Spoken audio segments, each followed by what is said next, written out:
if we acknowledge this, then you don't get to talk about it. We took the power Thank back you. now. So now what? It's very much the Azalea Banks, like, oh, you make music for gay people. Yeah, I Okay. do. I I do. Now do. what? Like, I do. Yes. Now what? now what? Ooh, And I Look, got the and then she mama going yes. too. back and forth. Like, I do. Now Yes. what? Ah, like, Oh, stiff okay. where? Just just bouncing and behaving. Never said. Hey everybody, welcome back to another episode of Disrespectfully, the Gworlz. This episode features Ifedayo Gatling, who is part of an openly queer gospel group called the Harlem Gospel Travelers. Not only can they sing down, girl, but their hard work, talent, and favor is very evident by their success. They have been on stages around the world and have been featured on things such as KEXP and Tiny Desk. And this year in 2025, they made history as the first openly queer gospel group to ever be nominated for a Grammy. Today, Ifedayo is going to be clearing up rumors about the group and also talking to us about what it's like to be openly queer and in the gospel industry. So y'all buckle up, get your wine, get your popcorn, get whatever you need, because we are about to get disrespectful.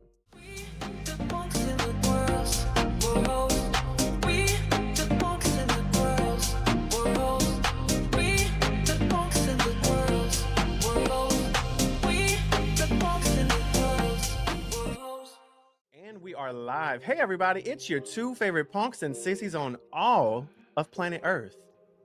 BB, they still don't understand when we say all of planet Earth what we mean by All planet Earth. all.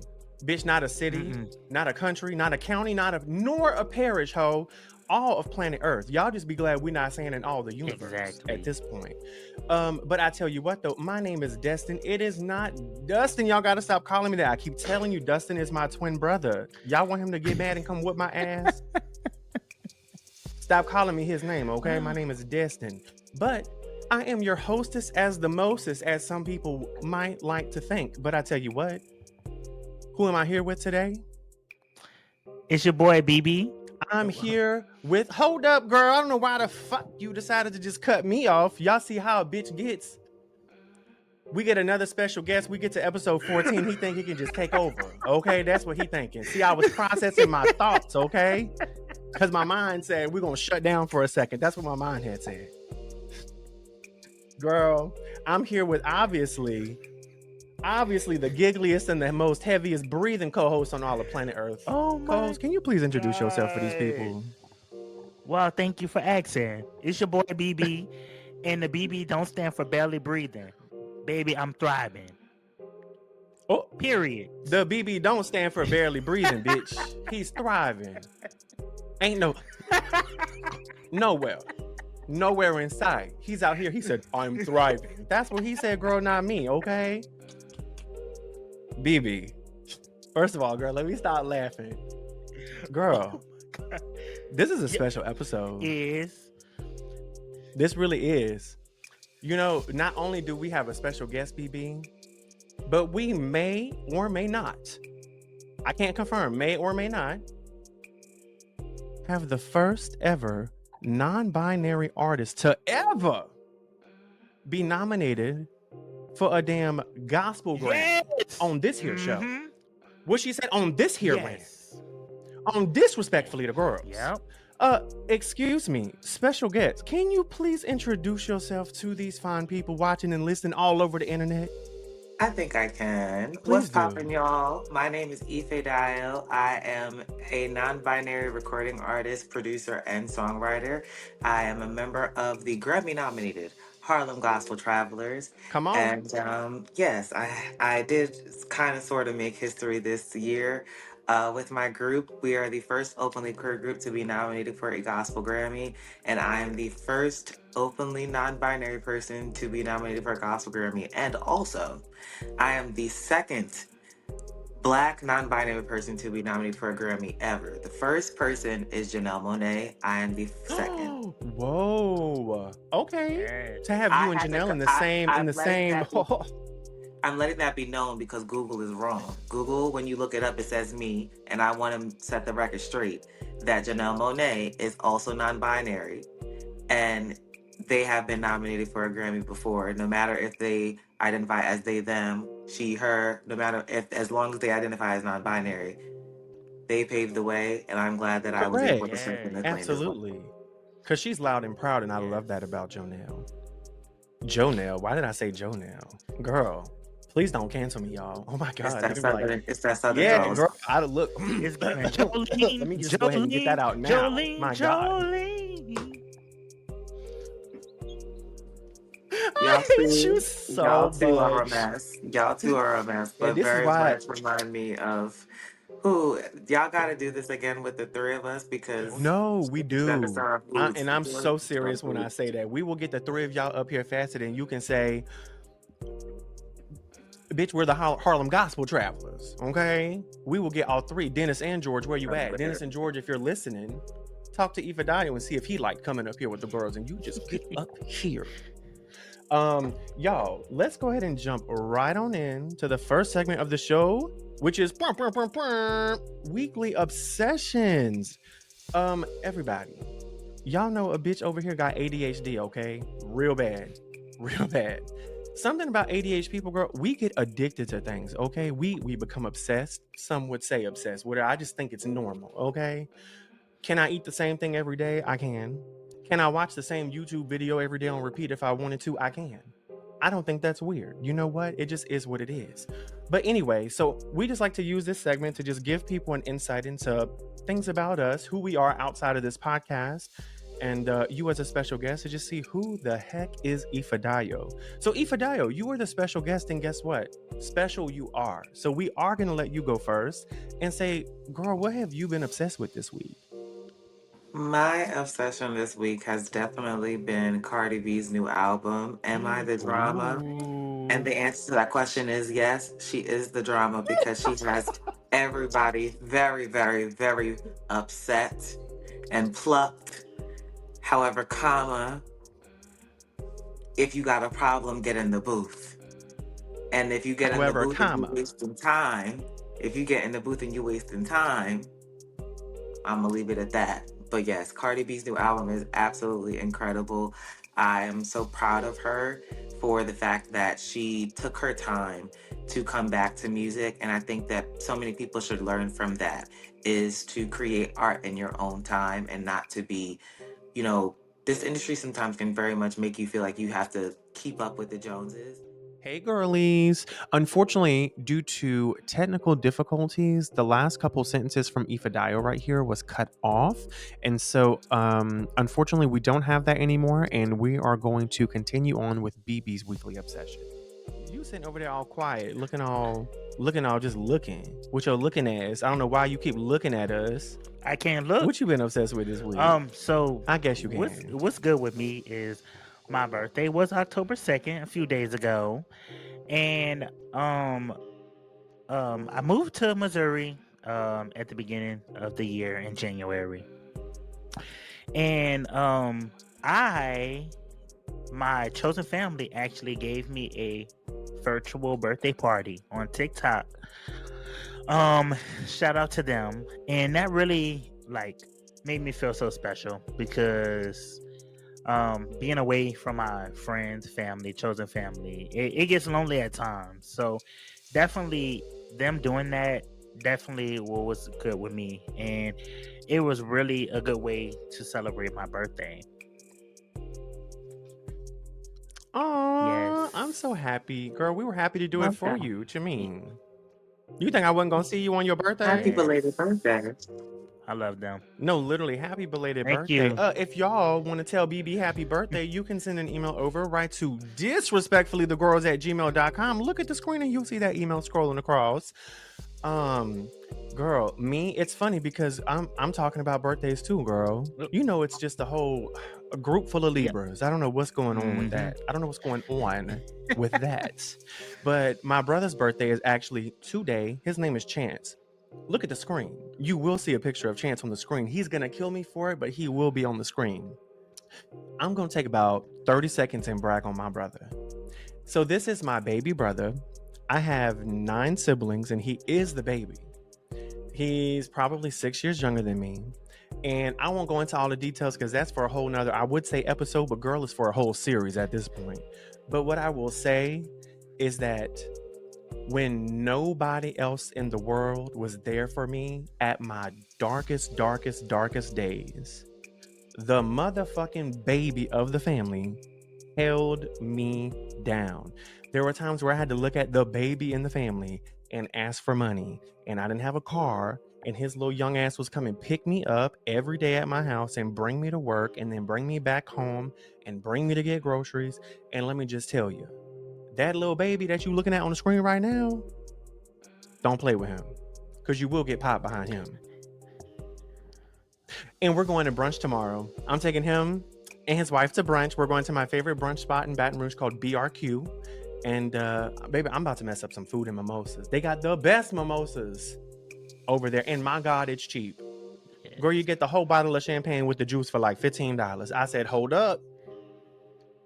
I can mess with that. We're probably going to get about, look, spectacular. Bring me 14 of them. We love a good mimosa. Bring me 14 of them immediately. We love a good mimosa. As Bernie Mac would say with his big old bug eyes. Immediately. Anyway, so that's what we're obsessed with. That's what we're obsessed with lately, guys, just so you know. So anyway, we're going to move right on into the main segment of the show called Let's Talk About It. BB, you ready to talk about it? I'm ready to talk about it. Always ready to talk about it. Ifedayo, you ready to talk about it? I talk about a lot of things. I chat a lot. Come on, Let's I don't go. think they ready. Y'all, this is the main segment of the show. Whatever the message is for the day, listen, I got ADHD, so I do my best to stay on topic. Y'all lucky if we discuss what we're supposed to discuss at this point, okay? But whatever we discuss, I promise you it will be discussed unfiltered in this episode, because I don't care if you don't like what the girls got to say or not. You gonna hear what the girls got to say. There is too much that needs to be discussed. There is too much that people sweep under the rug. There is too much that people don't want a spotlight shined on certain things. Guess what? We're shining the lights and we're getting rid of the rugs. We don't do that over here. You gotta talk about shit or you can't expect any type of change. Just talking about it is step one. If you don't do step one, step 2, 3, 4, 5, 6, and 7 ain't gonna happen. Okay? So anyway, we're going to talk about it. And today we have brought on Ifedayo, this spectacular special guest you see below. We brought Ifedayo on to discuss essentially what is it like to be openly queer and in the gospel industry, because you do not typically hear those two things in the same sentence. Let alone do you see that being nominated for Grammys.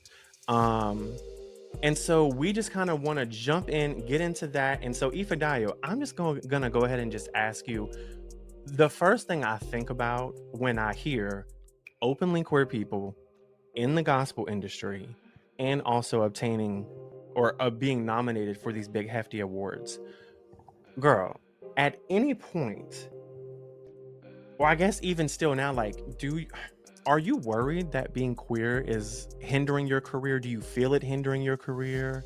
Or like, how do you navigate that? Because I know there's stigmas there. So for me, it's more so like, well, let me clarify and say this. The reason that my group decided to talk about being openly queer was simply because I grew up in church, and queer people have always been in church and always been around in my life, but it's something that nobody talks about, or they talk about in a negative manner, and it's like they're not allowed to live freely in their joy or themselves, but everybody's allowed to snicker and behind closed doors and be like, well, they was with that boy, or this, that, and the third. And so my thing was, and I said to my group, the bigger we get, people are going to talk about us, and they're going to be like, oh, look at them, they're gay. Look at them, like it's gonna be this whole thing. They don't want to live in their truth. They need to just come out already. What is all this? And it was already happening. Like we did we were part of the Biden campaign originally. Whoa. And we did a video for that, and a whole people in the comments was all talking about, now these is MAGA people, so these are not the smartest people in the world, so yeah, you should take it with a grain of salt. I said what I said. Come on. But my thing is that the whole thing was like, look at them, they're gay, and this, that, and third. And mind you, this is before the hair. This is before the weight they would have loss. been gagged this is before now. everything. That's what I'm saying. Like, I was very much like, a strong 340 Huh? pounds, short curly hair. Yes, 340 pounds, short curly hair. And I had on a polo shirt, and they still was calling me gay. So, and all of us. And so I was like, I said to them, at this point, like, I went through what I call a metamorphosis to become this person. And so when I got to this point, and them as well, I was like, we need to just state our Oh, truth and let it be known, so that way you don't have anything to say behind our back.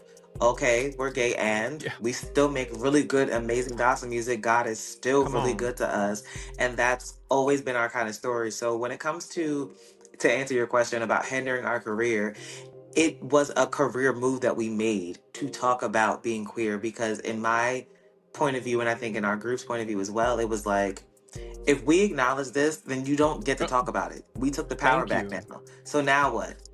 It's very much the Azalea Banks. Like, One of our interns here, she said that you make music for gays.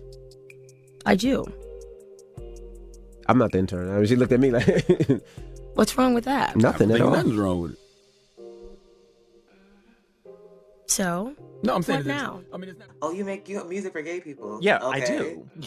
I do. Now what? Like, I do. Yes. Now what? now what? Ooh, And I Look, got and yes. now we're going back and forth. I like, do. Yes. Now what? Ah, Oh, stiff yeah. well. Just just bouncing and behaving. never said. Never said. But yeah, that's what I will say. I do think that, you know, it's very jarring for people to put their money behind something that they don't necessarily know how to market, because nobody's really done this before. And I mean, we didn't have a handbook. Like, I don't want to jump any no, questions you're that you might fine. have. So let me just, my point is that we didn't even, like, the Grammys came out of the Oh. blue. It came out of the, now, we were talking about manifestation before we started the recording. So picture it, last year. Picture it. Sicily. So 1942. thank you for getting the reference, amen. So we were working on that record. I was also recording my first solo single. I was working on another record with another group. So I was in the studio. I was working. And I kept saying to people, I'm like, I'm going to the Grammys. Like, I'm making this good music. Like, I'm making the best music I've made in my life. Like, I'm singing down right now. Like, I felt like I was just doing my big one. And I was like, I just see opportunity, and I see God blessing me the more that I'm coming into my own, and believing in myself. Like, and my group is doing, like, I kept manifesting it. And there were people that kept trying to tell me, oh no, you're not going to get nominated. That's not going to happen for this album. Like, it's very hard. It's a very industry thing. And they really tried to discourage, me from Of believing course. that. And it's crazy because one of the songs on our last album, Searching for the Truth, which is one of my favorite songs, on Rhapsody, make sure you Come go on. listen to it. That's my little plug. But when I recorded the first time, I did not like the way that it was. And I went back to the head of our label and I said, please, please, please let me re-record this song. I promise if you do, that we can get a Grammy nom. And he laughed in my face and was like, and no disrespect, no disrespect. He just laughed like, nah, nah, nah. But he did let us go back in the studio and re-record it. Fast forward. Oh, and let me just also say, and this is again, no shade. I said to my co-producer on that album, after I recorded Searching for the Truth again, I said, we're gonna get a Grammy Stop. nomination. And he said, listen, he said, you don't get Grammy nominated for covers. And I said to him, Whitney Houston did for I Will Always Love You. And he said to me, I mean, I guess you're right, but people don't, get nominated for stuff like this. Fast forward. What month are we in right now? We're in October. Yes. We're in October, right? So the Grammy noms come out around like November. So we're in November. I'm on tour just like this with the same group that I'm on tour right now. I'm on tour. We get on the plane. I'm down on myself. I'm so depressed. I'm sad because I'm like, we did it put our album out for your consideration. We didn't submit our album for the Grammys. Why didn't we do that? Why didn't I press for it? Nobody believed in us. We fought all this hard. Like, we did all of this. Did I mess up by pushing us to come out? This is where we go back to the, do I feel like it hurt our career? Did I mess up by talking about that? Like, because it was my idea. Did I mess up by, you know, making our album cover like this? Like, Lord, what did I do? Like, if I messed up, like, show me where I'm supposed to go for us to, like, you know, make something happen. This is on the way on the plane. We land. I'm looking. I knew it was Grammy Day. I'm looking at the nominations, and I'm going for two reasons. I'm not looking for myself because, again, we did not submit for the Grammys. I'm looking for, because remember, this is the year of Cowboy Carter. I'm looking for Beyonce to make sure she got her nominations, and I was looking for Megan Thee Stallion. So I saw Beyonce. Yay! I didn't see Megan. I'm pissed. So I'm going off. This is true story. I'm serious. I need y'all to understand. No, for real. what was Come going on. I'm pissed because Megan Thee Stallion did not get nominated, and I still say that as a Grammy voter now. Y'all don't make me mad again. But she was not. She deserved to be nominated, and I was so mad. And so I'm going off at my friend. I'm like, why would they not nominate her? Like, the album was crazy. Like, you know, I'm very happy for Doechii, which she deserved to win. I was so excited to see that. So excited to see Doechii win. So excited to see Doechii win. I love her so much. But I was so mad. I was mad about Megan Thee Stallion. I'm mad. Two truths. So I'm mad. I'm looking at my phone. I get an email. Boom. Congratulations. Oh no, it said Via Grammys. email It is didn't say crazy Grammy to me. the I don't first know time. why. So again, I'm in the airport. I'm going to baggage claim. I'm looking at my phone. It says Grammys in big letters. I'm thinking it's just a newsletter. I'm thinking it's a newsletter from our label that's like, today's Grammy Day, stay encouraged, you know, yada, yada, blah, blah, blah. I'm thinking somebody else from our label got nominated. So I swiped the email up. I'm like, I don't need to see this right now. So I swiped it up. I was like, I don't need to see this right now. I'm already mad. Like, I don't have time. So I'm still mad about Megan Thee Stallion. Email come back down again. And this time it says, congratulations, big time. And I'm like, to who? I clicked the email. I burst into tears. I was like, at first I didn't believe it. I was like, Jessica, this is my friend Jessica, was with me. I said, Jessica, please read this to make sure that this says what it says. Because if it does not, I refuse to get too hyped. Because I'm also a little dyslexic, so I was afraid that I was misreading it. If I could just be Jessica I gave in it that to her. I gave it to Jessica. Jessica said, no, it says what it says. I ran around that airport. I was in North Carolina, ran around that airport. And I was like, oh my God, oh my God, oh my God. I cannot believe this. How did this even happen? I'm flipping out. I was with another band. They're flipping out for me. I'm shaking thinking about it. I had to call Dennis and George. George and Dennis never answer the phone. So I am harassing Dennis. I'm like, so the only way they answer the phone is if something is always wrong with the Harlem Gospel Travelers. For the people in the comments that like to hate us, no, it's not the devil. Do not clip that. The Lord literally just be putting us through trials and tribulations to make us stronger. We've just accepted that. He be putting us through, but it makes us better. So anytime I be calling them, they think it's a problem. Like, they think it's SOS. So I'm calling, they're not answering. I text SOS. Everybody answer the phone. Dennis answers the phone first. He's moving to his new apartment. He just is moving to his apartment with his partner. They're driving the U-Haul. I said, Dennis, what are you doing? I'm moving. What do you want? I said, I just wanted to tell you, you're nominated for a Grammy. Screw you. Huh? He said, stop playing. QUE question mark? He said, stop playing with me. I don't have time for this right now. Like, don't lie to me right now. I said, Dennis, this is not a drill. To lie about. I would not play with you. I would not play with you like this. He got out the U-Haul and ran around, dropped his phone, running around. He's screaming. He's like, oh my God, oh my God, oh my God. He's going crazy. I called George. George was working at Amazon. I called him. I said, what you doing? He's like, I'm delivering packages. I'm like, oh, I just wanted to let you know you're nominated for a Grammy. George is a soprano of the group. Yeah. Mariah had nothing on him that day. He was in the rafters, screaming. It was so loud that everybody heard him over the phone. He dropped all the packages, was running around. Girl, fuck the I'm crying. packages. I called my mom. I called my mom. My mom's flipping out. Again, to this day, we do not know who submitted us. Crazy. Our label did not submit us. Our label did not submit us. We did not submit ourselves. To this day, we still do not know who submitted us for the Grammys. So for the people that think that this is the scheme that Todd set up to come to us with the foolishness, or that this is a payola or a industry plant thing, I promise you, if it was an industry plant thing, first of all, I would have a lot more money. Okay. If I was an industry plant, I would have a whole setup, okay? But this is really what God did. Wow. God ordained this. We still to this day do not know who submitted us and who nominated us, but Yes. we got there. We manifested it. We prayed for it and it happened. That is insane. Like, not even your label. That's craziness. Girl, Nobody.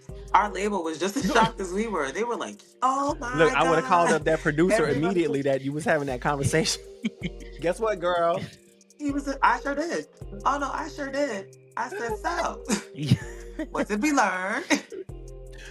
What did we learn? I sure did. I sent everybody on our team a good, nice email before Christmas. I was like, let's just. I said I entitled it "In Ife We Trust." Yes. In Ifed, we trust, girl. Cause here's the thing, and this is really no shade, and this is something that I think a lot of artists fight for, is to be respected as more than just a puppet, and especially for our group, we were not originally intended to be a group. This was originally a after school program, and we were just doing this for fun. And because I started writing original music, and we really started building a chemistry, is how this became, and we kind of fell into being a group. And so I think that the narrative has always been that somebody else has been the one pulling the strings and making us do the things, and that we are not actually involved in what we do or actually talented or speak up. And so it's like, I think sometimes people discredit our point of view or our impact on our own art and how we've gotten things to move. And so sometimes they don't know how to trust you and know that you know what you're doing. And so I had to let people know, like, I'm not new to this, I'm true to this. I was a professional background singer for 10 years before the Harlem Gospel Travelers started. So I came in this with credentials. I went to school for this. So I had to let them know, like, when I come to y'all and I have these ideas and it may seem crazy, believe that I'm gonna do everything in my power to back it up. And I have a connection to a greater power that's even beyond us, that is moving and shaking things even in ways that I would have never expected. Never expected. Even though I was saying I'm going to the Grammys, never would I have thought that he would really make it happen. And then also for us to make history. Like that's what blew me. So yeah, we love that. So Nice. speaking of like the whole faith aspect, did you ever like have like any pressures between like choosing your faith versus your sexuality, coming out as like openly queer? Absolutely. I'm what I call a gold star preacher's kid. My mom is a pastor, my dad is a pastor, my stepdad is a bishop, and my whole family is basically clergy and in church. I was born and raised and bred in church.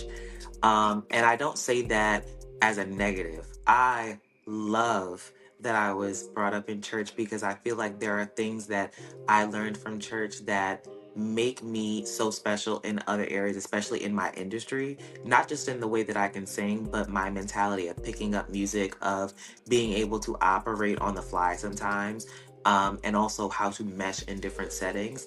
I think that, and also you can kind of read people a lot more. Like you can read fake people a lot from coming from church, because I'll leave it at Well, that. that's I'll because you leave it see a at lot of that. fake people in church, But, girl. Yes. So it's very easy, like in the industry, to be able to be like, I see you, because I see that in church as well. So for me, growing up as a preacher's kid, it was very, especially as a Black in black churches, and my mom is a woman preacher. And I want to specify that being a woman preacher is still a taboo thing. And especially in the time that she was coming up, especially in New York, she was one of the very Yeah. few. And so everything was under a microscope, especially because she was married to a pastor, my dad, and they divorced. Oh And so gosh. it was this whole Yeah. thing. You know what I'm saying? So there was a scandal of, well, why Dang. didn't it work out? Whose fault was it? And so there was a whole, and they were both, and still are, very influential in New York and one of the most revered, preachers here. And I'm not even tooting their horn. Like, ask they circles about them. That's all Yeah. I'm gonna say. Like, they have the credentials to back it up. But my thing is that because the microscope was on them, it was extremely on me. And not to their, and we've talked about it with my parents, like, they were very hard on me about people's perception of what I was doing because it reflected on them. And especially when my mom then married again and she married a pastor, then it was definitely, now I have two churches that have a whole congregation that's looking at this one child, and people already have this misconception of the preacher's kids are the worst kids in the church, or those are the ones that are really demonic. And so they wait for you to mess up so that they can talk about not just you but your parents and how they're raising you and what's wrong with them and this, that, and the third. So growing up and knowing that was on me, and knowing that like anything I did was going to be scrutinized, knowing that I was queer coming up, it was like, this too? Like, why this too? And and so Add it to the list. I tried my best. I tried my best. Me and my mom tried our best to like stuff Yeah. it down and compartmentalize it and stuff, because they were very hard. And I didn't know this until I got older. And I hope she doesn't get mad at me for telling her tea. But like, they talked about my mom so course. bad about how she was raising me, because she wanted me to still be me, and she didn't want me to be bound up. But she also understood, like, at the time, like, she's raising a boy, and there were certain things that they expected, especially as a black Come woman, and on. like I said, a woman preacher and somebody that was from divorce, raising a boy, And so I very much understand the pressures that she was under and then put me under. So coming up queer, and then also the child of two very well-known preachers in my state, it's like everybody is watching me. If they know this, it's going to be another added issue. course. And I watched other people in church. This is also why I talked about us coming out in the industry. I watched people be so bound up because they're trying to hide, or they're trying their best to assimilate to the church standards, and people still talk about them. People still talk about them. And so I didn't want that to be me. But it wasn't until I got to college, honestly, that I was like, I have to be myself, because it was becoming a detriment to my growth. I was in school for musical theater. I went to, shout out to American Musical and Dramatic Academy, AMDA. And I was doing well, but I wasn't exceeding the expectations that people had for me. And it simply was because they were like, you have this big personality, you have this big voice, you have this big everything. Why are you afraid to take up the room? And part of it was I was, 340 pounds, so I didn't want to also be the big, funny person. But also, I didn't want to let people know this side, because the big personality side is also the the queer part. And so it's like, I was so afraid to let that go, and I literally called my mom, and I was like, I have to be myself. Like, I have to be myself, or I can't do this. Like, we fought all this way for me to get to college. I'm about to graduate, and I can't get over this hump. I have to be myself. Like, I don't feel like I have to let myself be free. And my mom said to me, you got to live your life. You have to live your life. She said, at the end of the day, I raised you right. And I know I instilled in you what is supposed to be in you. And the biggest thing that she said to me was, I always made sure that you had your own relationship with God, not a relationship that I wanted to put on you, or what you felt like you had to force it. I have my own relationship with God that allows for me to walk in my life, and for my family, no matter how they feel about, me being queer or whatever, they know at the end of the day, he's watching over me. And as long as that is still, and they know that I'm still connected, it allows for everybody to have a sense of peace because they know I'm still connected to the source. And that's a part of what is my goal, and what our goal is with the Harlem Gospel Travelers, is to show people. I know so many people make it seem like, and they feel like God doesn't love queer people. And that is such a misconception because he made Come on. everyone. Like, there's nowhere in the Bible where it's like the devil made this and it walks among the earth. Like, demonic forces, yes. But when we're talking about like a person, God crafted queer people, and he ordained for them to have a certain walk in life to inspire other people. There are people that are just like me that need to see me and need to see me be free, so that they know that they can be free. Because when I was coming up, I didn't see anybody like me to know that I could be free. Yes. And it shocks me. I just was talking to this with my friend earlier today, and I'm like, this is my 4th time coming to San Francisco. And I said, the fact that I know how to walk around here and I know these places, and I'm like, wow, I've been over here like a couple times. I'm like, I dreamed about this. And the fact that this is my life now, I would have never thought that I would have hair like this or dress like this, or for my body to be like this. Like, I'm literally the manifestation of the tears that I cried as a child of who I wanted to be. And that's what I need somebody to see, is that I didn't see anybody that looked like me to know I could be free. I need everybody that is like me, that small chubby kid that's shy and doesn't want to take up space, but as soon as they get comfortable, they tear everything up and is the life of the party. That person that just doesn't know that somebody loves them. Ifedayo, speak on I it. have to be that person that lets them know somebody loves you, somebody sees you, and for the people like me that did grow up in church and don't know, can I be myself and also have God still bless my life? Because they make it seem like in church that if you choose to walk that life, all of it is turmoil and sorrow and sickness and disease and death. And I think that does come from the fact that, like, a lot of this generation did grow up during the AIDS epidemic, and so they really do feel And there was so that much way. misinformation with And that was pushed for them to kind of get brainwashed with that.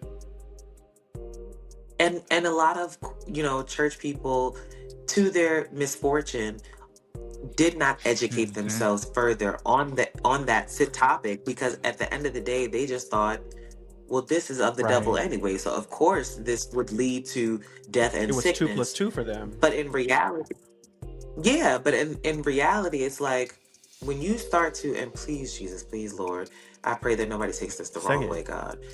When you start to see people just start to pass away from pneumonia, or they caught a cold, and that's what you want to say they passed away from, how many funerals you gonna go How to many? and say that? And they withered away in the casket. Pneumonia? And that's my thing, is like, at a certain point, we have to acknowledge what's going on here. And that's a part of, a lot of people died because they felt like nobody loved them. And so they went somewhere and did something thinking that, oh, this is where I'm going to find love. And now they got something that they can't get rid of. And it led them to the casket. But maybe if they knew that this I'm gonna make sitting me here cry. sniffling and Maybe if they tearing knew up that over it. somebody loved them. Maybe if they knew that somebody loved them, they wouldn't go to the corner. They wouldn't go to the street. They wouldn't go to that club. They wouldn't go home with that person. Maybe they'd be like, somebody cares about me. You need a condom. Like, we're not doing this. Like, the people don't think about that. And it's something that, like, is important to me. And I know that, like, people need community just as much as they need family to know that they love them. People need to know God loves them, but also the people of God are going to love and accept them.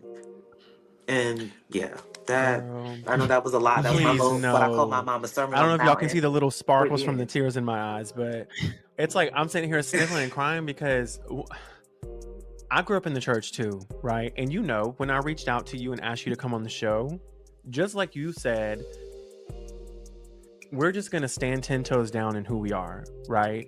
I told BB when we started this, I said, I want to do this and I want to do it with you, but we have to, right now, before we even put out the first piece of content, stand firm in the fact of who we are. And when we record, be who we are on camera 24/7. Because I first of all, if I had to sit here, I'm not saying I couldn't put on a performance, but that just feels exhausting to me. But at some point, people are going to see the real you. And I don't want to build an audience based on a lie. And I was like, we're going to get hate as this grows. I don't care. Because for me, and it's just like you're saying, like, it is just so important for people to truly see you live in your truth happily and unapologetically and successfully. Because just like you, I needed so desperately, and I find myself doing that now where I needed so desperately to see someone like you, to see someone like us just being 100% who we are and accepting and loving and seeing that it's okay. And I know people like to say, well, it's 2025. I don't want to hear that shit. There are still so many people who don't realize that they can live in their truth. Half the people who need to hear it are grown folks. First of all, it's not Yeah, 2025 yeah. everywhere. Let's let that be known. Because some places it is very much Speak. 1953. Okay? We're looking, especially in this current administration, it's looking like the 1950s and 60s are about It's everywhere given right pre-civil now. rights. And Yes. so it's not giving that everybody knows or feels comfortable or has the space to even feel like they can. And it's not even just strictly for queer Correct. people. There are straight people that I know that don't know that there are things that they can like. And I just had a conversation with my bandmates, and we were talking about the Powerpuff Girls.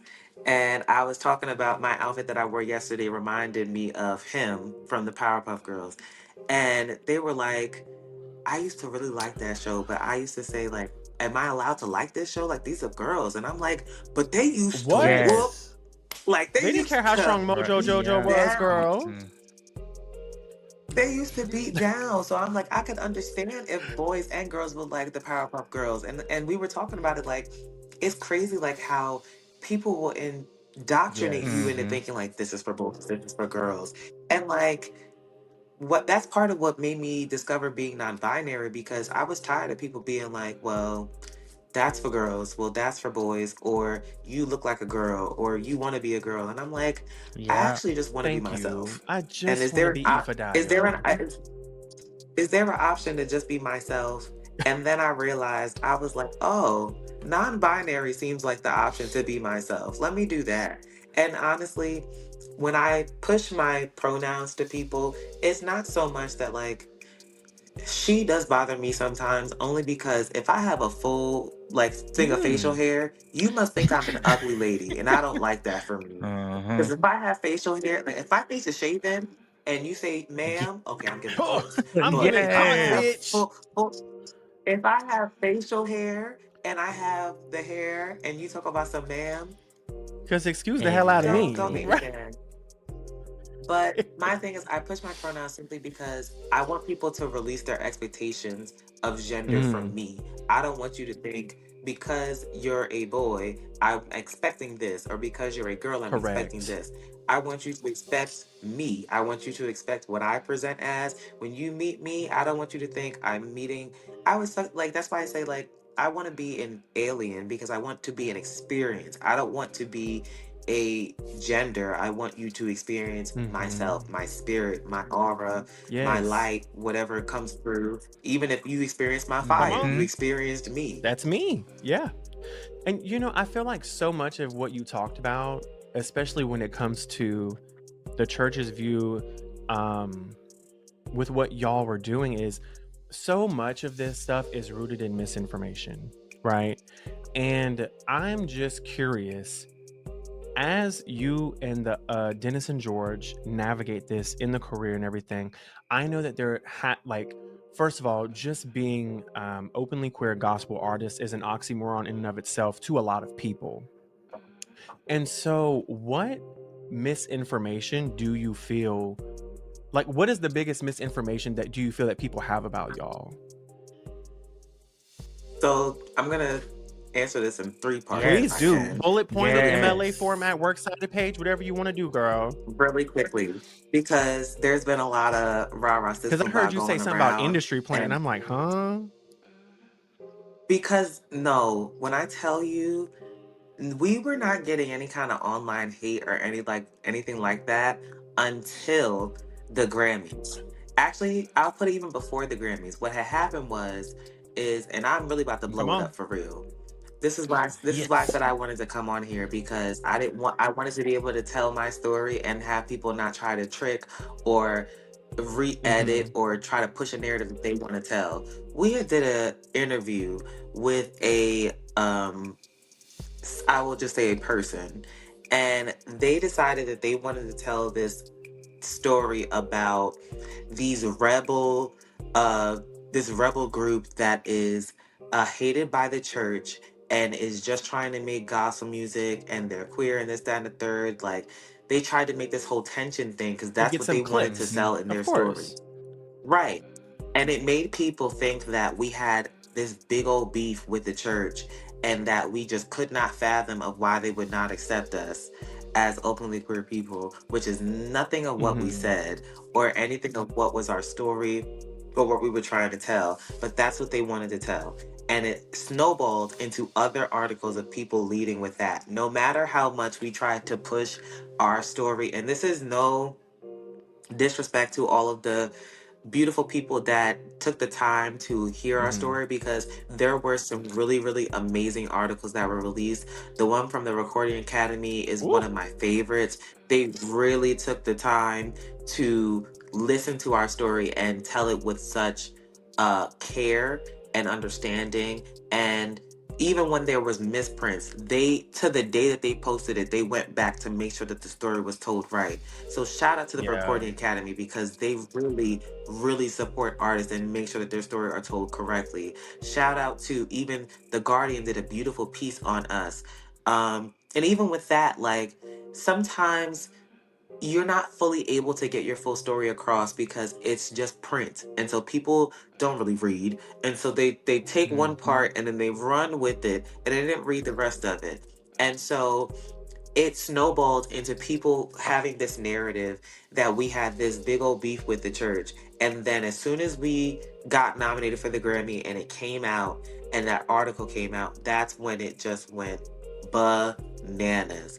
And there have been just people from all over the globe. There was also people at the Grammys that were there, like kind of like TMZ, just to get Girl. like shady stuff.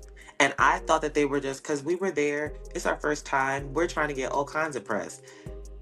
Don't talk to nobody that's outside the building. Correct. Okay? If they can't get inside the party, they're You not hating from credible. outside, Don't Can't honey. even speak get to it them. right.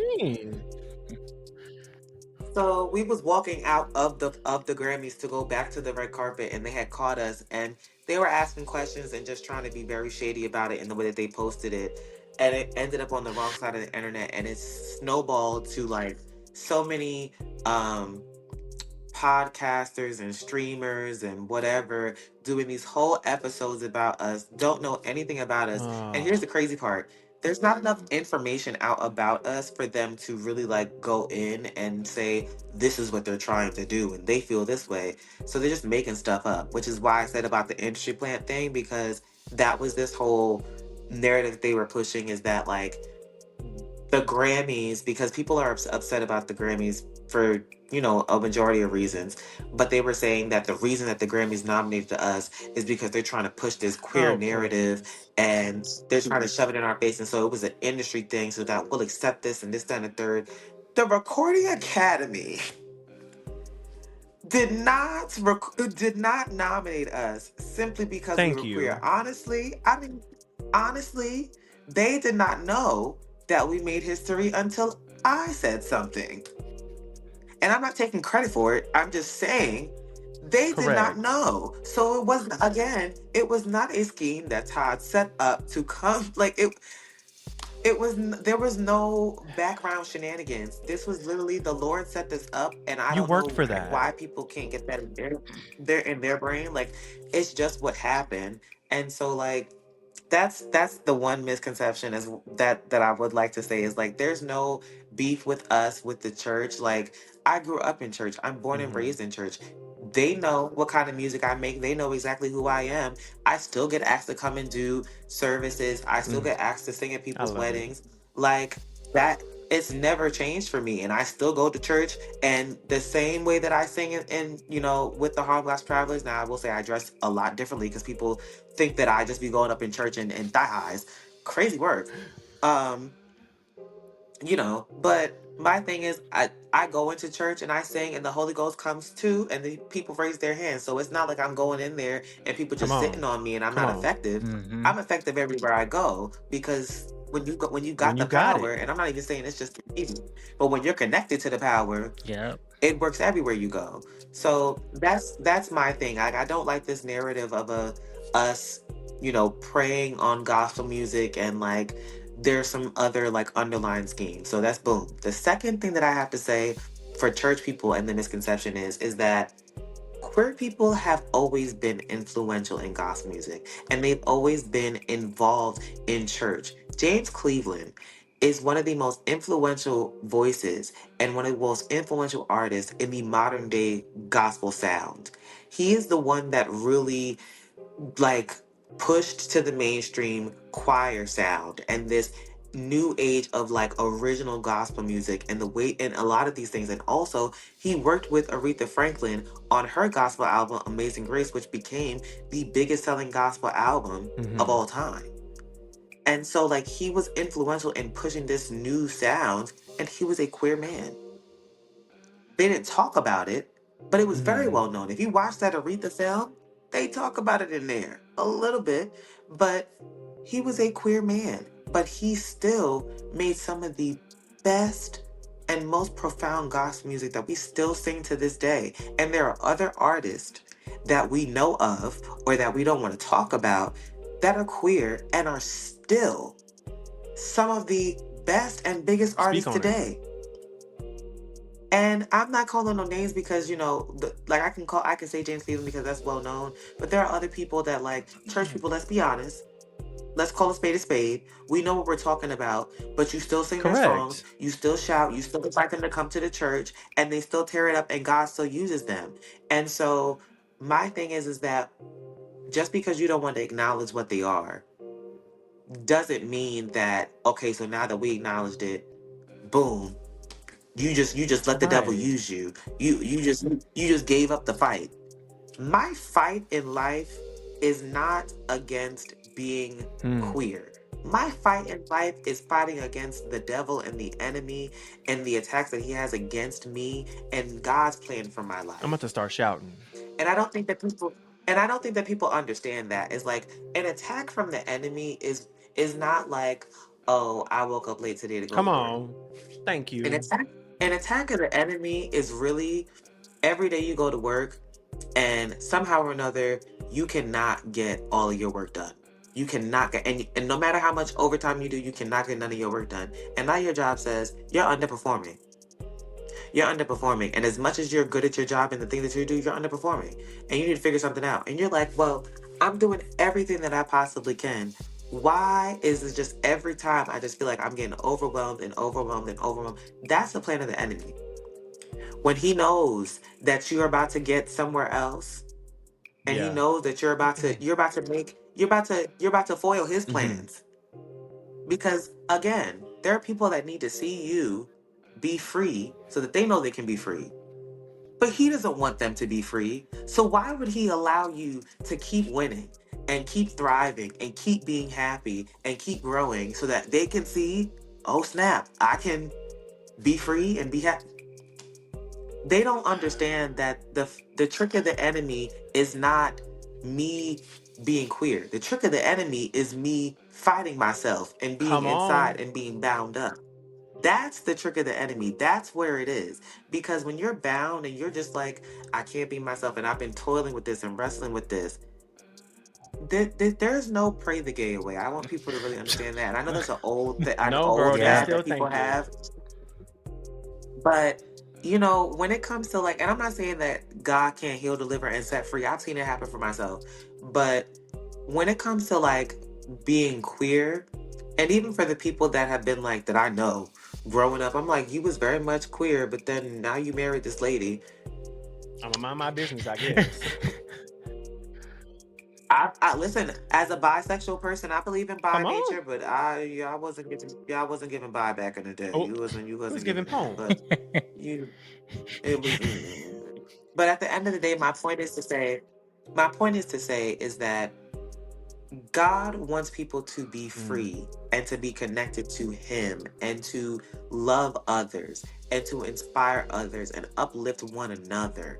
And the fact that people don't understand that that's the whole point of being a Christian, being a believer, is to uplift everybody, is really an issue. And it's not just a church issue, it's a global issue even for non-believers, because like when we look in the world, nobody wants to help one another, nobody wants to love. That's why, again, I'm gonna plug Come another on. song, We Don't Love Enough on Rhapsody, that we truly do not love enough in this world, and we're not showing brotherly love, sisterly love, non-binary love, trans love, whatever kind of love to one another, and just regular compassion and understanding. You don't have to agree with my life. You don't have to agree with anything that I do. All you have to do is respect me and respect that I'm a human and I have a choice and I'm grown. But if we are in a relationship, whether it be friendship, family, intimate, whatever kind of relationship, I just ask that you give me the courtesy of trying to understand. And we might not always understand. Me and my mom don't always understand, but we have reached a sense of a level of, I Come on. refuse for us to live a life and not be together, or for us to feel like we can't love one another or see one another, or you feel like you can't come to me or I can't come to you, or I can't be comfortable around you. And that's how I operate in my life with everybody around me. I don't care if I don't. Now there's one thing I don't agree with, and that's Oh, racism. please, come So if on. you did vote for Trump, that's a dead Done. that's a dub. But You can miss me with that however one. comma for the other things, like I just feel like I can have compassion and try to show understanding, because at the end of the day, it's your life to live. And as long as you happy and it ain't hurting nobody else and it ain't inconveniencing me, none of my Yeah, business. it's literally just the definition of if you like it, I love it. Mhm. Like, if you like it, It I don't even love have to be, it. because that's a little shady. It's a little Well, shady, I but know like, people use it as honestly, shady, it's but not I even, really mean it when I say that. Girl, really, if you like it, I love it. It don't matter if I like the way your hair looks, how you dress, what you like. Girl, if you like it, I love it. And just do it. Just do it. I don't care if you like walking around in dresses made of cardboard boxes. No, don't go out in the rain. You might get a little soggy on us, but like, sis. you're not gonna go out with me like that, but go ahead. And that's where he would say, friend, if you like it, I love that for you. Speaking of the Grammys and the red carpet, And He'll make a way. God will take care of you. they fucking slayed that motherfucker. When I tell you, when I first like saw y'all on the carpet, when I tell y'all I had just got a new phone, and when I tell y'all the phone was almost broken out the window, almost had to pull to the side because I screamed out the most. Yes, I was like, "Oh my god, this represents so much." But my question is, what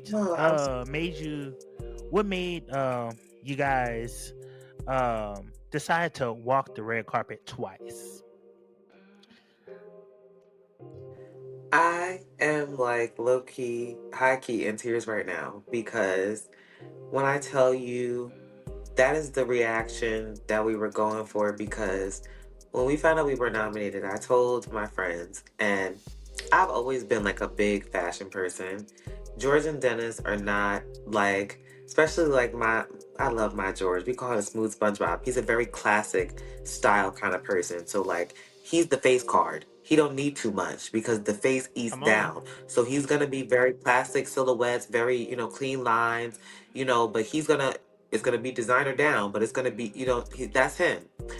Dennis is a lot more streetwear. He's a lot more like, he's from Texas. Like he's the homeboy. I'm the big glam type person. But I told him, I said, listen, we're making Bitches, the history, Grammys. and Yes. this is the Grammys. This is the Grammys. We're making history, and we need to represent for the queer people in this space, and for them to see us show up and show out for them. And so for you to have that response, seeing us, that's what I wanted. And shout out to that entire team that worked on those outfits. It was an all queer and POC team. Oh, Shout out to Mo Hart, who coordinated everything.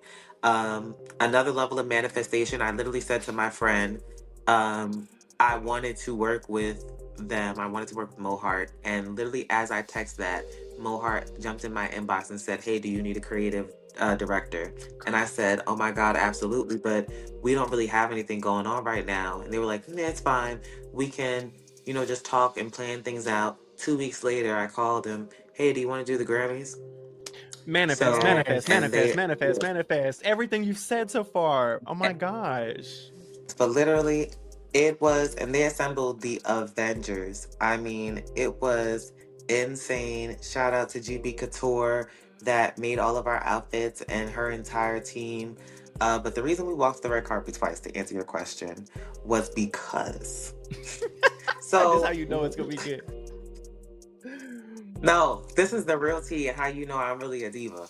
So, I know I've watched the Grammys all my life. I'm a student of artistry. I'm a student of the industry. I mean, don't get me wrong. The way the industry is set up right now is not what I studied when growing up. I don't know what this beast is now, but I'm dedicated to learning it. But I studied, and I studied the greats. I studied Beyonce. I studied Whitney. I studied Michael. I watched them and how they navigated those situations. And I knew, by speaking from our team, when the A-list stars come on, ain't nobody gonna want to talk to us. So we walked early in the day so that we could fight to get as much press as possible, pictures or whatever. Now, I want to preface by saying that it's already hard enough to get press in the gospel space. If you've ever seen the interview of Donnie McClurkin talking about how he just won a Grammy and none of the press would talk to him, and Beyonce had just come out and she just won, this was like her first solo Grammy. I think it was like was it Crazy in Love at that time or was it Irreplaceable? I think it was Crazy in Love, but she had just won and she came out and she's like, "Pastor Donnie, I won." And he was congratulating her, and she saw how none of the people would speak to him, and they said, "Oh, we don't do gospel." And he's standing there with the Grammy. "We don't do gospel, we don't gospel." They wanted to speak to Beyonce. She said, "Oh no, you don't do gospel, so you can't speak to me either." Come on. I know that's right. Now that's how you stand up for somebody. Yes. They really don't want to speak to gospel artists. And then on top of that, when you start talking about first openly, yada yada blah blah blah, some was interested, some was like, I guess, and then others was like, well, they're dressed really nice, so we have to speak to them. Hey, the picture on the thumbnails, the picture on the articles would have got my attention if I didn't know you. What? Exactly. So what happened was we went early in the morning and we walked the red carpet, and I and my team fought to speak to Lottie, Dottie, and everybody. Hello. If you didn't see our interview, it's because they didn't post it. But we spoke to everybody that would put the microphone in front of our face, and I have the videos to prove it. We was not playing in there. We spoke to everybody that would speak to us, and if they wouldn't speak to us, we stood there and we tried to get in the camera. But so we walked the first time, and then we had to go into the first part of the ceremony to get to see if we were gonna win, to do the ceremony, whatever. As soon as our category was called and we did not win, we looked at each other and we got up and we were getting ready to go back to the carpet because we wanted to go on for the live broadcast. So that way we would be able Correct. to walk and people would see us actually on the red carpet. Here's the funny part. Kaylani also did not win her category and she was sitting right in front of us. So we also had the same idea of get up and leave. So we were walking right behind Kaylani, like, I'm weak. Wait, so you we was went walking back to like the red what? carpet. Our team was like, Yes. I know that's right. Yeah. because you gotta put the church Yes. Yes. you gotta put the church finger up. So we went back to the red carpet. Now, mind you, again, the doubters. My team was like, they're not gonna let you walk the red carpet twice. I don't know. You know, you scan the pass, so you only can go twice. We got to that red carpet. The person at the security was a black man. He said, y'all was already in here. Come Go on. ahead. I walked right back to that red carpet. This is how God works. We're walking on the carpet the second time, and my mom runs, or it was either my mom or George, but they ran into Don Lemon and told him about us.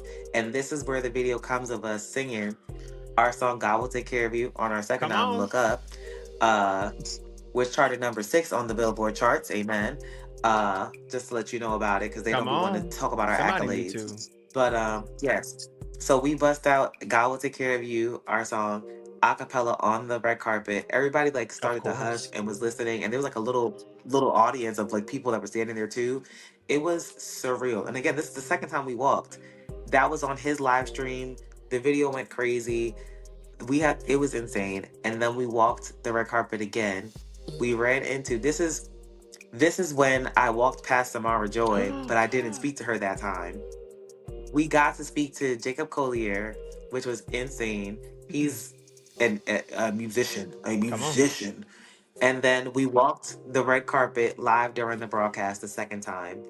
And so, yeah, but that's also what led us to get put on 2 best dress lists because we walked that I during the didn't know broadcast. y'all got best dress. 2 different lists, you Yes. said.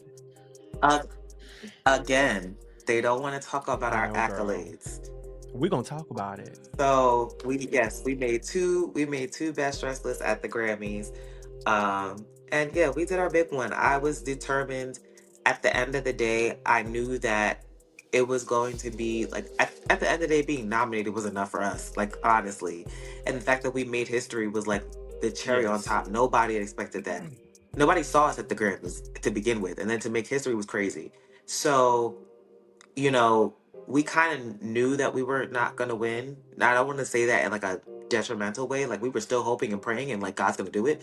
But at the same time, we knew that there were other people that had worked just as hard and made just as amazing albums. And shout out to Corey Emery, who did win the category. He's also from New York. And there's a lot of people that's on that album that I grew up with in church, actually. So, it felt like a win still.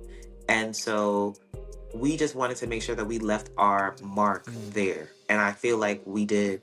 And the fact that we also were able to be there to witness Beyonce make history as 3 huge Beyonce fans, and to have watched her be robbed time and time and again for the time that we get nominated and we make history, to then also be able to be in the room and watch her make history, that was Come God on. showing us, you see what can happen.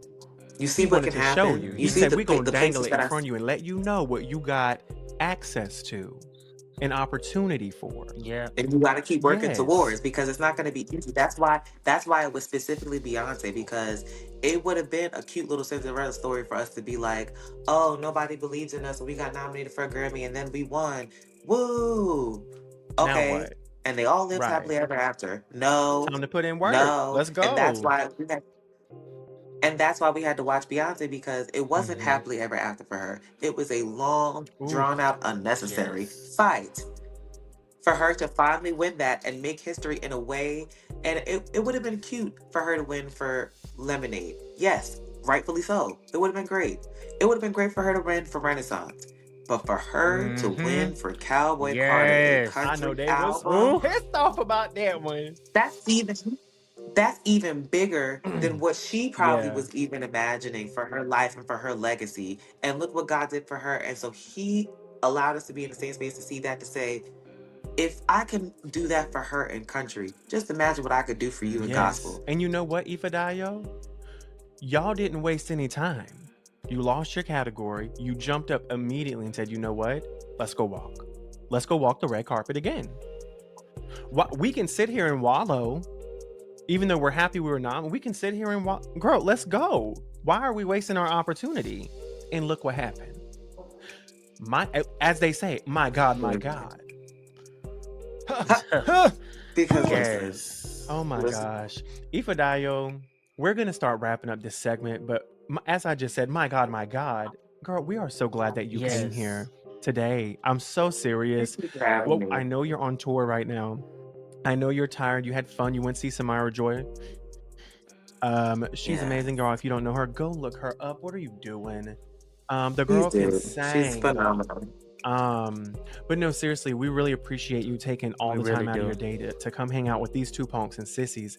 And I just want to say, or not say, rather, let me back up a second. I just want to say, or girl, I just said it again. What the hell?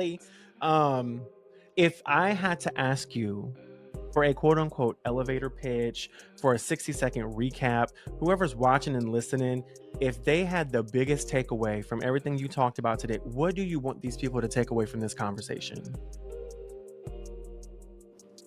God loves everybody. And if you think that he doesn't love you, yes, he does. Ooh. And know that you are loved. Know that you are seen. Know that your experience matters. Your story matters.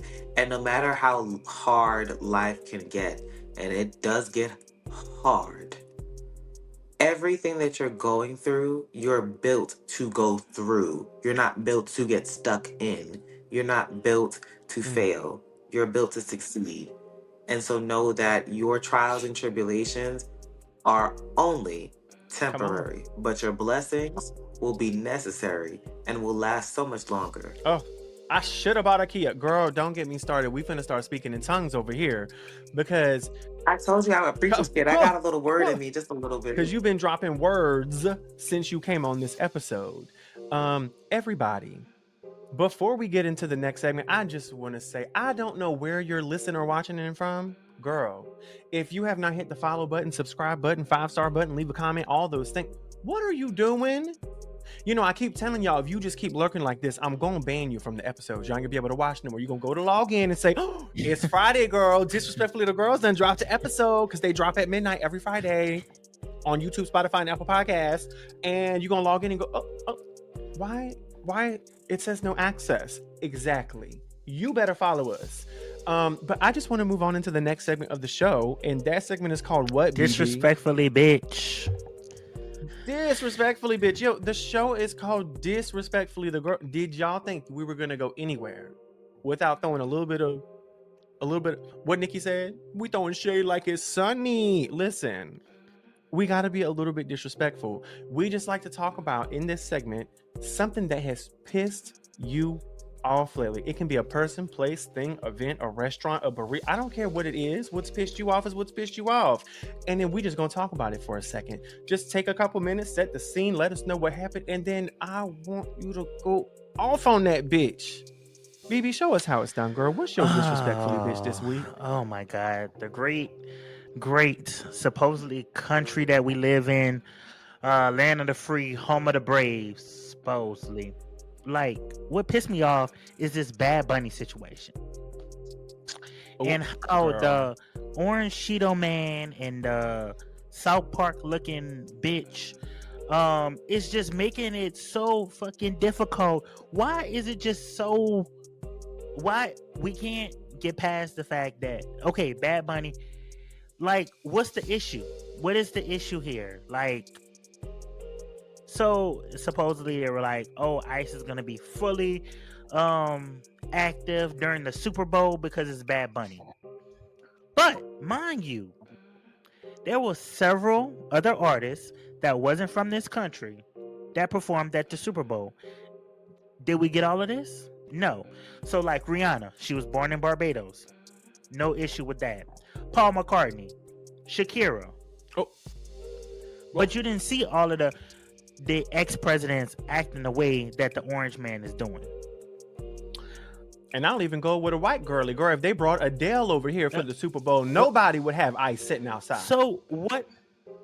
Coldplay is not from Come on. America, and they played the Super Bowl. So what is the issue with Bad Bunny performing at the Super Bowl? And it just pisses me off because every day we're hearing more and more about it and how the Orange Man is getting involved in his supposedly Secretary of Homeland Security. I'm just over it. Mind you, Bad Bunny is Puerto Rican, and Puerto Rico is a part of the United Thank States. you. Ding, ding, ding. Winner, So- winner, chicken dinner, bitch. Because what? Where are we planning to send them? What? Back to their house? Right. Like You're in timeout? Like, I back don't. to their I don't- house. So what they're saying is that they're sending ICE to be Uber Oh. drivers For free. to On the take everybody. taxpayer dollar. Because my thing is, I'm like, again, they're American citizens, and also I think that the whites are still so sorry. Girl, I no, didn't mean to call them what that. they are. The eight- That was the 8 polite. by No, you can 11s say whites, are- girl. I ain't never heard The 8 by 8 by 11. I just have to 11s. stop and laugh at The that. clear people. They're just upset because they are no longer being Come on. catered to, and it's more people want to see more options. They want to see more than just the regular white bread type situation. And also, let's be honest, Say it. can I say this? Girl, out you loud? can say it out loud. No. If you regret it, we can edit it out Let me later. The top people in the industry look like me. I'm gonna just put it like Speak on that. it. And so when you're talking about, or they're melanated, that's what I'm gonna say. We're not gonna act like Bad Bunny is not the most streamed artist on the I planet was gonna right say, now. yeah. We're not gonna act like he doesn't make incredible Speak. music. We're not gonna act like he does not represent his country in such a beautiful and respectful way. And the collaborations that he's done, and how I'm like, well, I was just talking about Cardi B, like, don't make me mad about Bad Bunny, because at the end of the day, they still mad about Kendrick Lamar, Oh. and they trying to say that was racist. They talking about they want a country artist to do the Super Bowl. I just want you to tell me which country artist has the ability to do a Super Bowl style Which one? performance. Please point me in the direction of one. Looking. Let me get my binoculars. Because I'll tell you this. The country artist that I love down more than any other country artist on this planet ain't got the numbers that these other people have. And this is, I will say, the country artists, they were a group who were at the top of the country charts for 20 plus years and still currently don't have the numbers these other people have. So that's not Super Bowl level, babe. I mean, sorry. But, also it's just like, I already know, right? For everyone who doesn't know, I know that I'm a white bitch. Okay, we know this. And so I can speak on the white bitches freely. Actually, everyone can, because I don't give a fuck. But I'm going to speak on it because you're my people, and somebody got to hold somebody accountable. We already know they're going to come out and say this is a DEI situation. This is whatever, right? We're just being woke, whatever. This man earned his place as the Super Bowl halftime performer. They want to talk about, everything should be based on merit. This is based on merit. The man has dominated the industry with his music. Is that not merit? Is that not merit?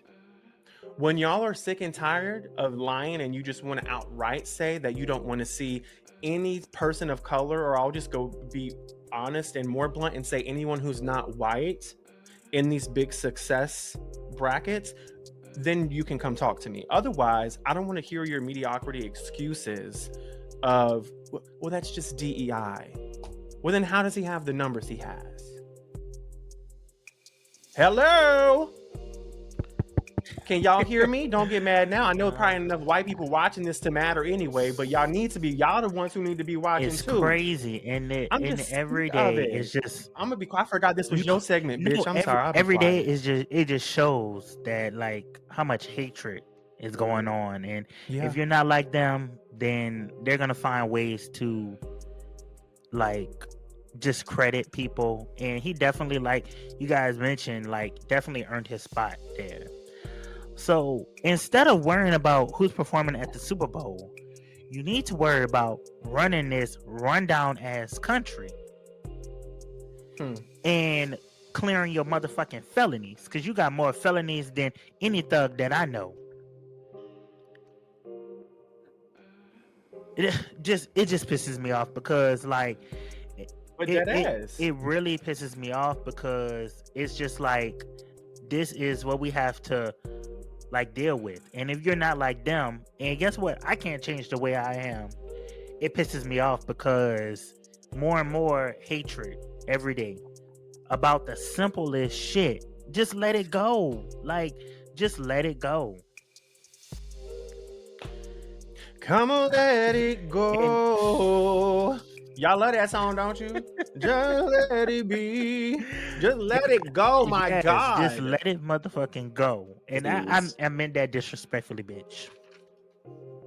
Thank you. He meant that disrespectfully, bitch. Ifedayo, batter up. You are next, as they say.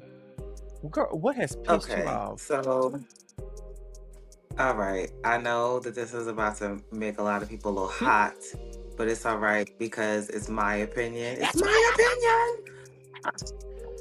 opinion. But here's my thing, and I know that some people maybe are tapped into it, some people are maybe not. It's funny because I just got a notification about it as we were sitting here. This whole Twitter beef that's been going on I with knew it was Cardi coming. and Nicki, Can I just pause you for a and second? I want you to still go say ahead. your piece and speak about this as your disrespectfully, bitch, if that is your segment. But I just think it's hilarious because I should have wrote it down. I knew you were about to say that.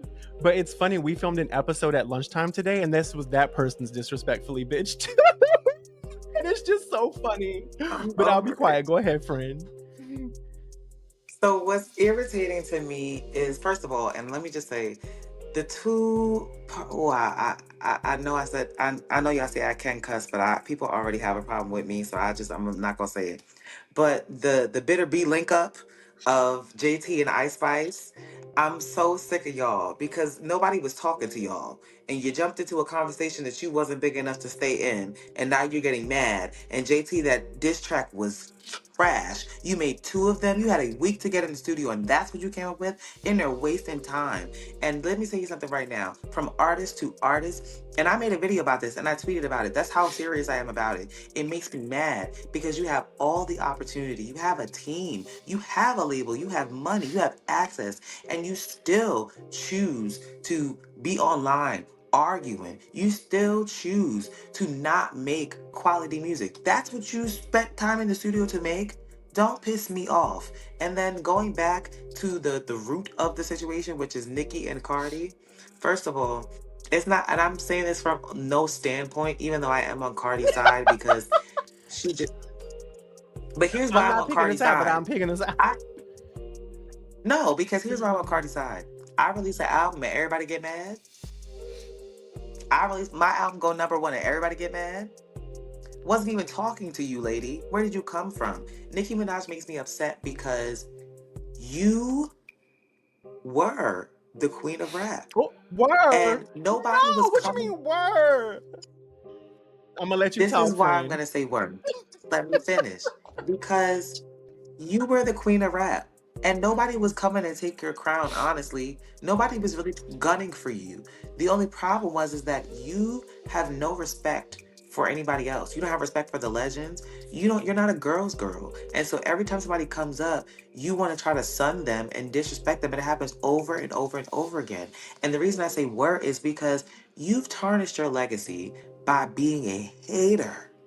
Being a hater. And it's unnecessary because it's like, you always want to talk about the numbers. You've done it all. So you should sit in your power, sit on your throne and reign. And make your music and reign. Why are you arguing with these people? And even Cardi said it. Why are you arguing with people that's not your peers? I'm not your peer. You came out when she was like, I'm not your peer. We don't see, and I hate to do this because, and I know that Nicki hates being compared to Beyonce, and we're not doing that, but like, you don't never see Beyonce get tight at no other pop, R&B, whatever genre, because you know Beyonce does it Come all. on. Nobody else that comes Soon up, to be rock. nobody else that comes up, you don't see Beyonce get mad at all about nobody. She celebrates them. She uplifts them because she knows she's done it all and she has nothing to prove. And I don't understand why Nikki feels like she has something to prove. And I don't understand why she has to be a hater. And it's like, it happened with Megan. It's happening with Cardi. I just want peace. And I want us to also, I don't like the fact that she is weaponizing her fans for hatred when she could have used that same power to weaponize them to vote. Ooh. She could have used that same power to weaponize them to fight for women's rights. She swears she's a girl's girl, but I'm gonna leave it at that. But and I mean that disrespectfully. Period. He meant with that all disrespectfully, bitch. intention. And the funny part, With all BB's laughing intention. because he knows I got my feelings about Nikki, and I'm a little biased, but I kind of refuse to actually speak about it myself with people because I'm gonna keep it real with you, Ifedayo. I don't know enough facts about it to even speak on it. I cannot keep up with the Twitter. Girl, we have been so bad. I cannot even keep up with the Twitter. First of all, I don't have Twitter X, whatever it's called now, because fuck Elon Musk. I just got rid of it because he pissed me off. And so I haven't kept up with it. I have my own thoughts and feelings about it, but I think these girls know, bro, this shit done went far. Too far. But Forget the far I- part. At the end of the day, it should have never started.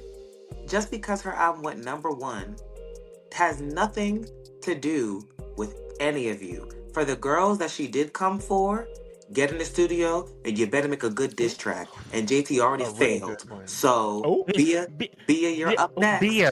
come on, Barbia. So you gonna let Because when she said name 5 Bia songs, gun to your head. gun to your head, name 5 Bia songs. Only one I know is Barbia, and that's because it's a Nicki song, and I knew it. That's the only reason. Bia. There's no shade to Bia. I'm just telling you, I don't know your music, girl. I don't know. Not be like JT.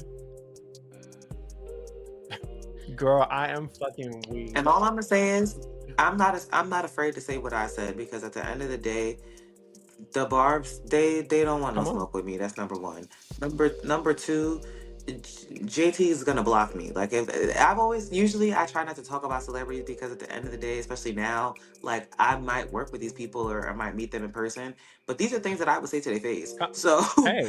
like and if the day comes and I do say it to their face, you'll see them it, along. girl. So I'll be like I said what I Because said. you know they want to get them clicks as You're fast not as they gonna- can, so we'll definitely see it. And it's not like they're gonna fight me. Yeah, let's be real. What you gonna do? Yeah, I'm gonna keep it real with you, Ifedayo. People because they come in my room, my little like area here. This is the hangout room, girl. This is the smoke room, the office, the game room, the everything. Okay, and so I have this vinyl wall in my room, and Nikki's at the 4 corners in the center, and like I have I say a lot. It's not a lot. I have like Nikki shoes. And I don't know, something else, girl. But the Barbs would call me a fake Barb because I don't know everything she does. I don't keep up. I don't know every lyric. I know a lot. Don't test me. But I don't know everything from every single thing she does. But I do have a lot of love for her. But I'm going to tell you, I don't care. Like, I think that I don't understand people spending their time keeping up with. I don't care who the fuck y'all go fight, girl. I don't know. Like I don't keep up with it, and so that's why I can't really speak on it because I don't even know enough to speak about it. If I said anything, people would be like, "You're wrong," because a month ago girl, I don't know. Okay, I don't care. I'm not that deep. I know you're not. But I'm just saying because I know people are gonna call me a fake Barb. I'm like, I just don't care. I just want to hear her music. That's what I want to hear. But I'm there. But see, that's the thing though, is that the way that you said I don't care, I just want to hear the music. That's part of what my issue is that all this arguing and all this stuff is taking away from the music. If y'all actually, and this is part of what Cardi is saying too. It's been all this time. If you really wanted to fight me, we could have fought before I was pregnant. We could have fought back in the day. But you didn't want to fight. You just want to keep going back and forth. And my thing is that when people, and I said this in a TikTok video, back in the day when the rappers used to have beef, it was real problems. They had real beef. Like it was real disrespect. Like, and they was really ready to shoot it up. Like when Kim and Foxy was going back and forth, they went to the bullets. Like they went to the street.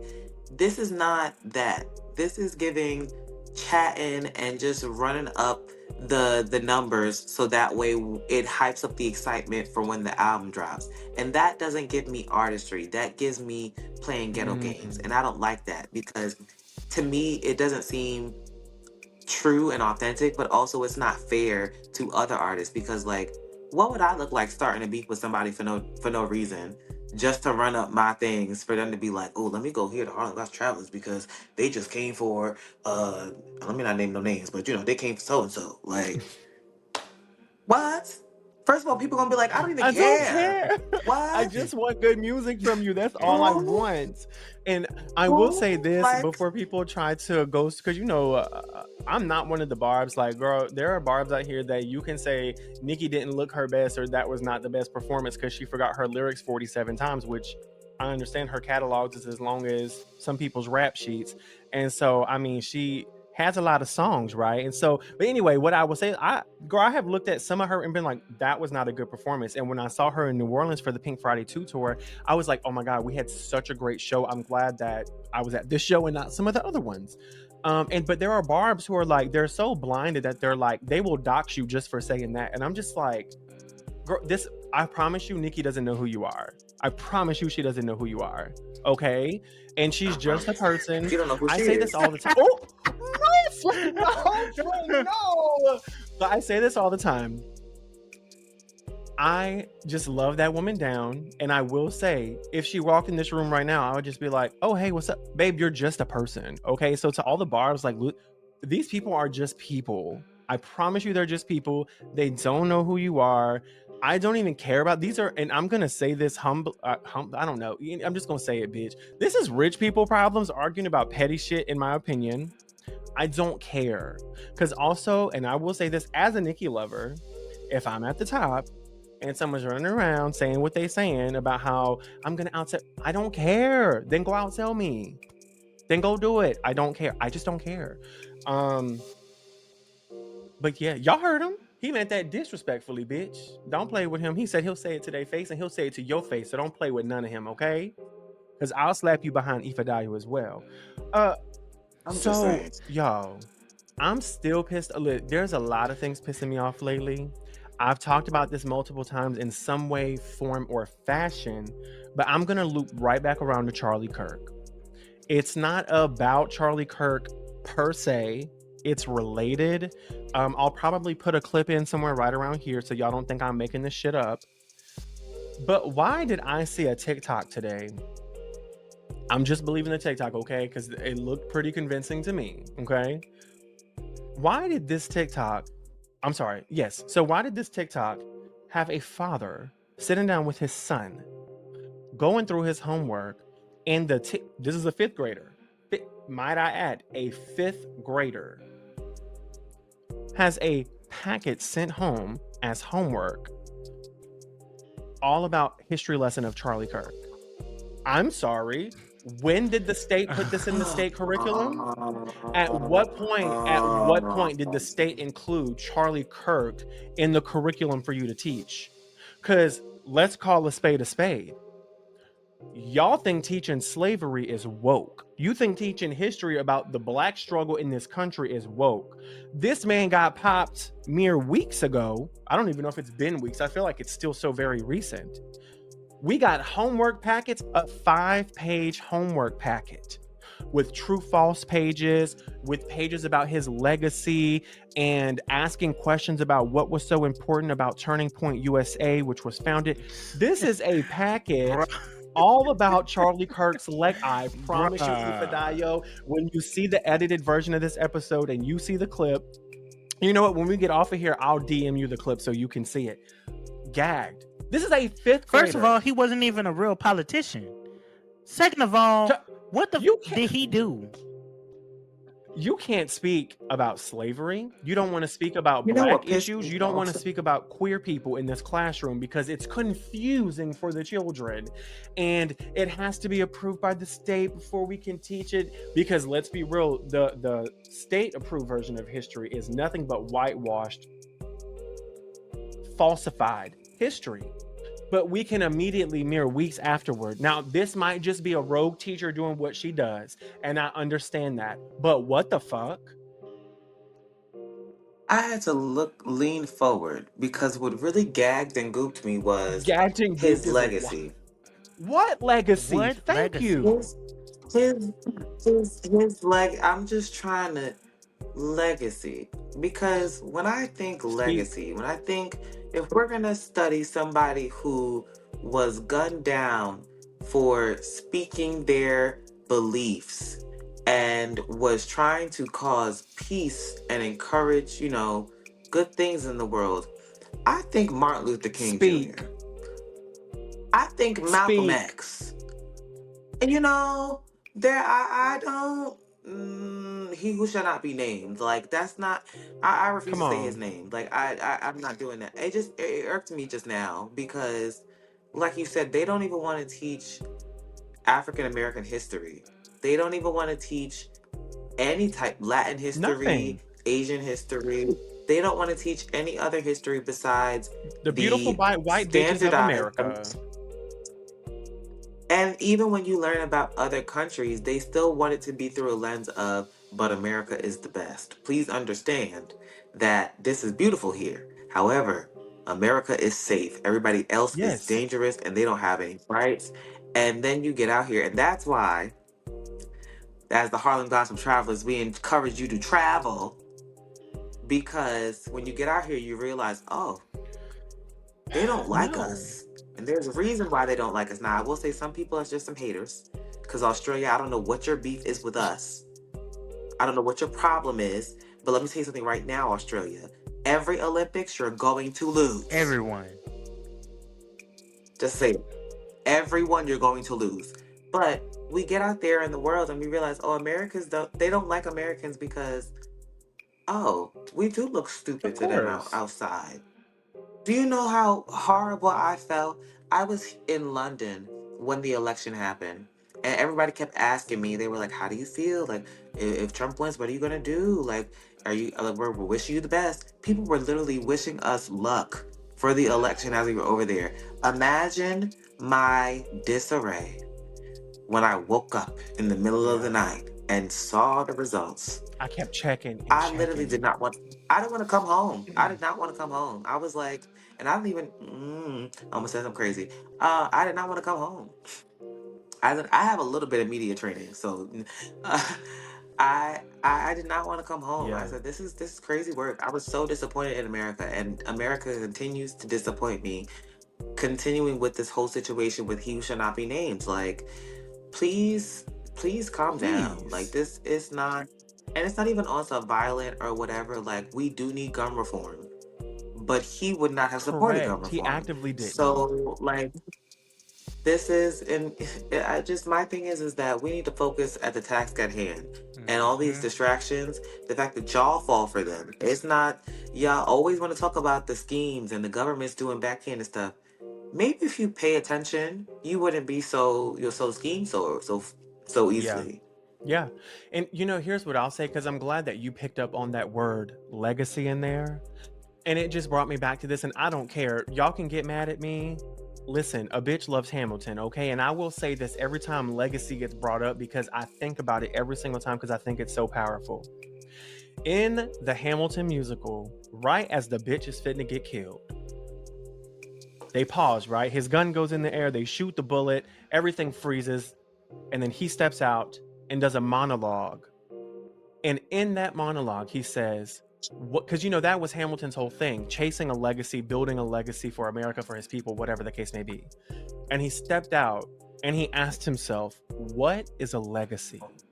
And he said, it's planting seeds in a garden that you never get to see grow. And to me, that's powerful. And so if y'all think this man who shall not be named, and I like that you did that, I will start copying that.